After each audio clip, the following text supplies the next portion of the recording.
لك ابتدي. اتفضل.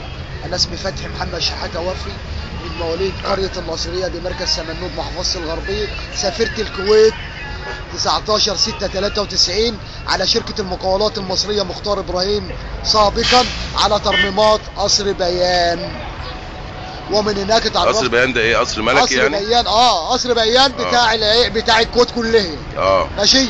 وتعرفت هناك على فهد جابر الصباح ابن امير البلاد في هذا الوقت. ايوه. ثم سنة كام حضرتك؟ 93. ايوه.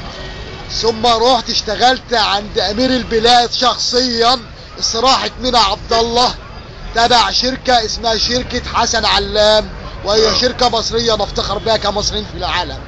ايوه. ماشي. حتى كونت نفسي وكونت بحاجة اسمها اسم فتحي شحاتة للمقاولات في جميع ضواحي الكويت. ايوه. حتى بقى معايا كارت من شؤون الكويت، كارت اسمه سرك العمالة باسم فتحي شحاتة للمقاولات النجارة والحدادة والهيكل الاسود، وهو يسمى باسم المصري الهيكل العظم للخرسانات والمباني وكله. حتى كونت بيتي واسرتي. تمام. نختصر كل المشاوير ديت لم ادخل على حياتي قرش حرام، ولم ازني ولم لي قضية زنا داخل الكويت، لان نسبة الاذ داخل الكويت 80% من الشعب الكويتي. من يوم ما دخلوا الامريكان وعملوا 4 قواعد عسكرية داخل الكويت، وانا واحد من الناس اشتغلت في ال4 قواعد عسكرية، وهذا تسريع بالدخول لم يخش بهم اي واحد كويتي. وريني كده. قاعدة علي سالم الصباح. ايوه. وهي طيران. ايوه.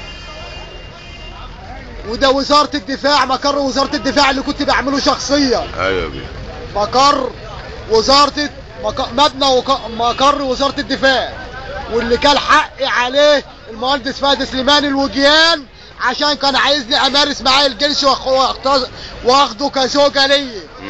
ولم ارفض، فرحت اشتكيته لمدام غادة اخته اللي هي اسمها غيداء الكويت، وهي مقيمة بالفيحة مقابل قصر الشيخ نواف، ورحت للشيخ نواف الصباح، والشرطة لا تعترض الطريق ولا بتدخلني الى باب الفيلم او الى باب القصر. حكيت له الواقعة وقدمت شكوى لوزير الدفاع بمشروعي وخشبي بحوالي 1,500,000 دينار، ولم استرد حد. ولما رحت اقابله تاني تجري ورايا بالعجال، قال لي يا خايس يا ابن الخايس هسفرك. ارجوك ان تمشي شويه.